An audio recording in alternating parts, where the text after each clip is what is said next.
I'm not sure it was ever out of the zeitgeist. Sherlock Holmes remains the most successful, popular, famous fictional character ever. Can't think of a time that I've been alive where that hasn't been true. And, you know, I doubt you can go for a week on television without it being some sort of form of Sherlock Holmes. So it's never not there. You have to take your own bold approach with it. And if you do, then you can be rewarded with success or calamitous failure. That also happens. We made a decision very early on that we would try and find an equivalent. You know, some of the things sort of fell very easily into place. That you think, well, he's not going to smoke a pipe. He's only 33 years old. He would just look like an idiot. So we came up with the idea of the nicotine patches, and then other things that are a bit more. But now we've done sort of 3 series. It just feels like the show. I mean, no one ever asked us about the modern day setting.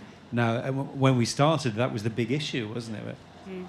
We've almost forgotten that we bothered to update it, and the critical reaction from the fans and from the newspapers in general. No one has mentioned the updating in ages. It's just Sherlock Holmes. No one ever bothers to mention when they watch a James Bond film that James Bond is from the 1950s. We were going to do 6-hour-long episodes. The pilot wasn't really a pilot. It was episode 1.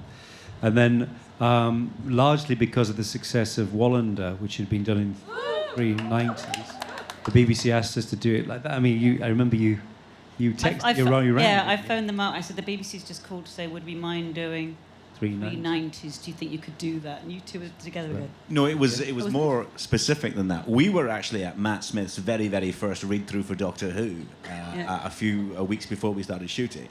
And you texted us and say, the BBC will green-light it if we agree to do it as 390 minutes. And Mark and I were like, well, why are you even asking us? Yes, Yes, we'll figure it out later. It was an idea we'd had jointly. We'd just been discussing that we should do the hat. We should do everything, really.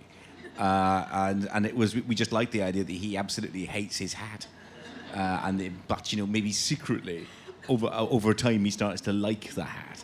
It's a joke really ripped off from Billy Wilder. Private Life of Sherlock Holmes, which if you haven't seen it, if you love Sherlock, you should go and watch where we got it all from, which is The Private Life of Sherlock Holmes, an absolutely wonderful film. The experience of a show that is suddenly an enormous hit is joyous, and it is different. It feels different. Because one of our new directors, Nick Hurren, was looking at the old shows and saying, but you've got Benedict Cumberbatch in his coat walking right through Trafalgar Square. Why didn't it stop the traffic? And then he remembered, because nobody knew who he was. In those days, Benedict could wear that scarf and coat and stride through the middle of a crowd, and no one would give a damn. And if he said who he was, they'd just follow around laughing at his name.